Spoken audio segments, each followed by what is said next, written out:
Hannes Hafstein nafn sem allir Íslendingar þekkja. Hann var leiðtogi þjóðarinnar þegar hún var að taka fyrstu skrefin til sjálfstjórnar, mjög dáður sem slíkur og eitt af ástsælustu skáldum hennar. Húsið Hannesarholt á Grundastíg 10 var síðasta heimili hans og hér lést hann.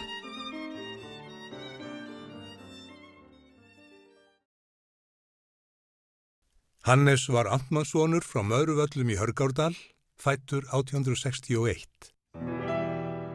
Þó að hann veri borinn inn í stétt sem bjó við bestu aðstæður þess tíma, var æska hans engin dans á rósum.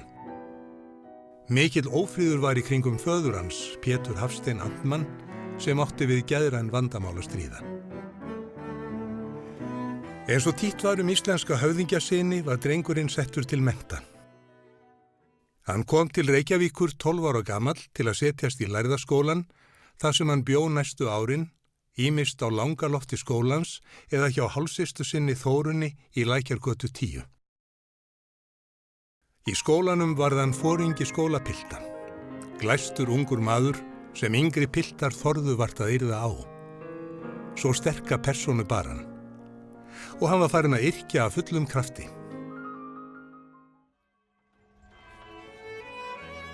Hannes Hafstein hélt til laganáms í Kaupmannahöfn haustið 1880 og varð strax fyrir miklum áhrifum frá nýjum hugmyndastraumum sem fóru borgina.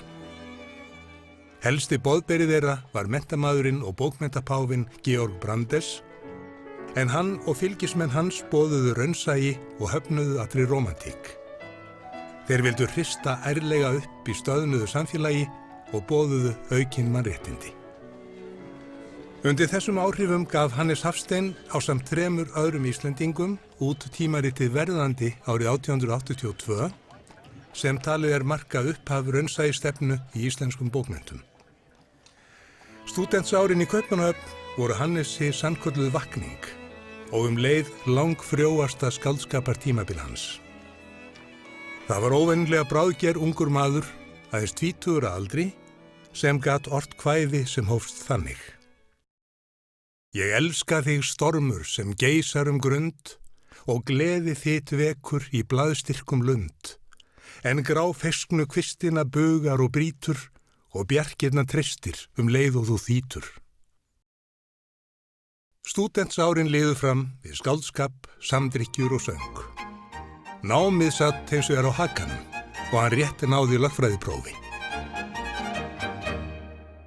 Hannes kom heim að loknu prófi og bjó næstu ár á heimili móður sinnar sem þá var orðin ekkja í Þingholtsstræti 12 í Reykjavík, ungur einhleypur maður sem hafði litla vinnu.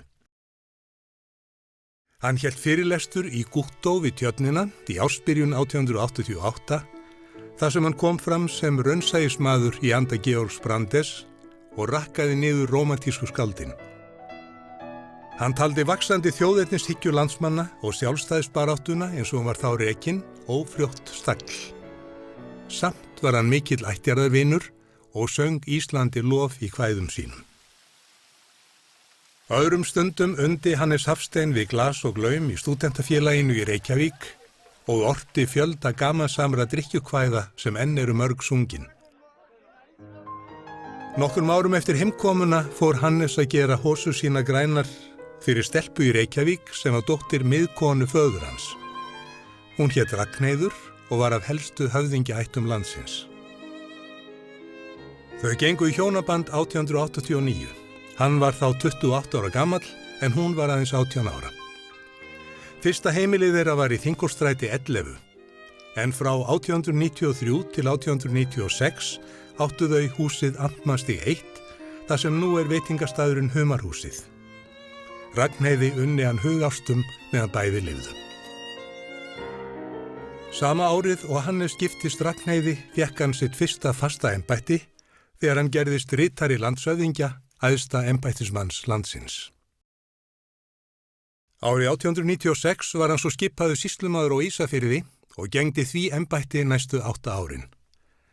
Hann hélt áfram að yrkja við hátíðleg tækifæri og frægast kvæða hans frá Ísafjarðarárunum eru Íslands ljóð sem ort voru í tilefni af því að ný öld gekk í garð 1901. Hann var þá að hasla sér völl sem stjórnmálamaður og kvæðið var herhvöt til hinna fátæku Íslendinga. Sú kemur tíð sárin foldar gróa, sveitirnar fyllast, akrar hylja móa. Brauð veitir sonum móður moldin frjóa, menningin vex í lundi nýrra skóa. Sé ég í anda knör og vagna knúða krafti sem vannst úr fossa þína skrúða. Stritandi vélar, starfsmenn glaða og prúða, stjórnfrjálsa þjóð með verslun eigin búða.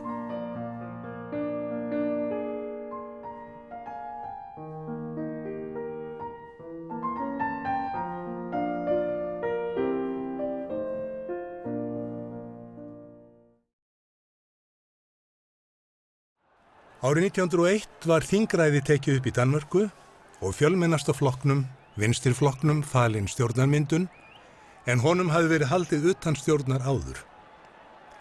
Hluti af honum var gamli Brandesaflokkurinn sem Hannes Hafstein hafði verið í vinfengi við. Eitt af því fyrsta sem Vinstriflokkurinn gekkst fyrir var að fallast á að Íslendingar fengju heimastjórn. Vegna tengsla Hannesar Hafstein við nokkra forystumenn Vinstriflokksins og ýmissa aðstæðna í íslenskum stjórnmálum var Hannesi falið að verða fyrsti ráðherra Íslands þegar heimastjórn komst á laggir árið 1904. Hann lét hendur standa fram úr ermum sem ráðherra og kom mörgum málum áleiðis, svo sem að koma Íslandi í símasamband við umheiminn og efla samgöngur innanlands, en eitt glæsilegasta mannvirki sem hann beitti sér fyrir var bygging safnahússins við Hverfisgötu sem nú þjóðmenningarhús. Hannes var einnig minnugur hugsjóna sinna frá stúdentsárum og tókst að ná ýmsum mannréttindamálum fram. Má þar nefna leynilegar kosningar, skólaskyldu barna og réttindamál kvenna. Sjálfur hélt Hannes sig ríkmannlega. Hann reisti glæsilega einkavillu við tjörnina í Reykjavík sem nú kölluð ráðherrabústaðurinn. Árið 1906 var öllum íslenskum þingmönnum boðið til Kaupmannahafnar og fór Hannes fyrir þingmönnum og vakti hvarvetna athygli fyrir fyrirmannlega framkomu sína.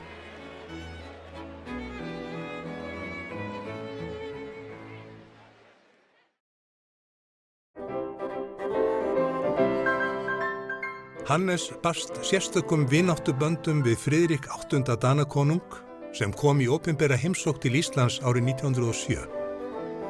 Hér taka Akureyringar á móti konungi með húrrahrópum.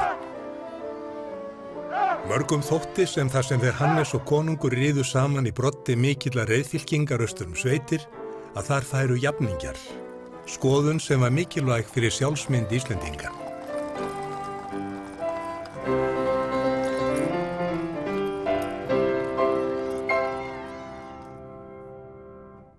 En hinn mikli efnahagslegi uppgangur sem varð í íslensku þjóðlífi á fyrstu heimastjórnarárunum ýtti undir þjóðerniskennd Íslendinga og krafan slit á sambandinu við Dani varð æ háværari. Þeir róttækustu höfðu horn í síðu Hannesar, þótt hann vera of hallur undir gömlu valdastéttina í landinu og dansk sinnaður of. Þetta varð honum að falli í kosningunum uppkastið 1908. Flokkur hans, heimastjórnarflokkurinn, beið afróð í kosningunum. Eftir að Hannes lét af embætti ráðherra, seldu þau Ragnheiður landstjórninni hús sitt við Tjarnargötu og var það gert á opinberum ráðherrabústað. Sjálf byggðu þau sér nýtt hús hinum megin við götuna að Tjarnargötu 33. Aftur varð Hannes ráðherra 1912 og flutti á ný í ráðherrabústaðinn, en nú varð honum margt mótdrægt. Hann misti konu sína árið eftir, aðeins 42 ára gamla, en þau höfðu eignast 10 börn en mist 2. Hannes var tilfinningamaður, syrði konu sína ákaflega og bar ekki barn sitt eftir fráfall hennar. Heilsa hans tók nú einnig að bila hratt. Hann lét aftur af ráðherraembætti 1914. Í apríl 1915 brann stór hluti af miðbæ Reykjavíkur.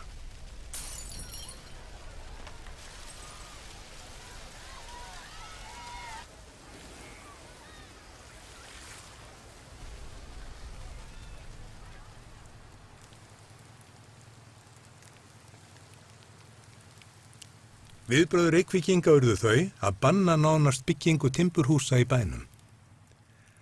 Mánuði eftir brunan lagði Hannes Hafstein fram teikningar af nýju húsi sem hann hugðist reisa, nú úr traustri steinsteypu með klassískum stíleinkennum.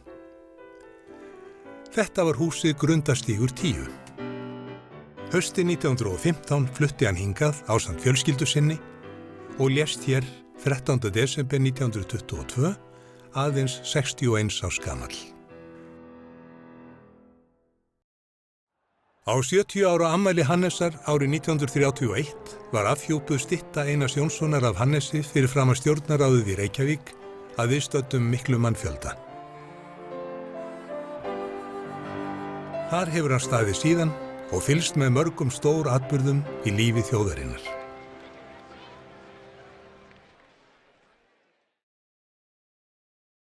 Hann surtur fram með sitt bár og fram og brendir veröldin röð. Hvað tíma lífur ei gerir grann, því gleymt hefur sólin að spöð.